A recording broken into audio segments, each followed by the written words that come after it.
तर काय आहे सिंधू जल करार पाहूयात। अश्रूंचा बदला पाण्यानं, सिंधू पाणी करार स्थगित।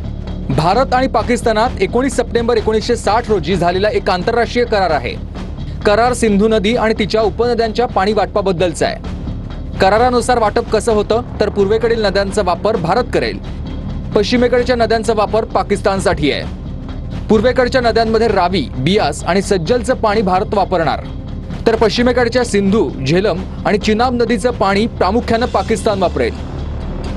मात्र भारत पश्चिमेकडच्या नद्यांचंही पाणी शेती, वापर, जलविद्युत प्रकल्पांसाठी करणार आहे। 1960 पासून हा करार अद्याप एकदाही स्थगित वा रद्द झाला नाही।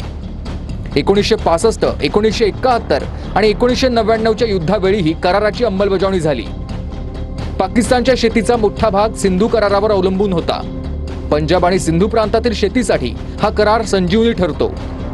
पाकिस्तान गहू, तांदूळ, ऊस आणि कापूस या पिकांवर अवलंबून आहे। कराची, लाहोर, फैसलाबाद आणि रावळपिंडी सारखी शहरही औद्योगिक वापरासाठी सिंधूच्या पाण्यावर अवलंबून आहेत। पाकिस्तानच्या जलविद्युत निर्मितीपैकी 30 ते 40% प्रकल्प सिंधू पाणी करारावर अवलंबून आहेत।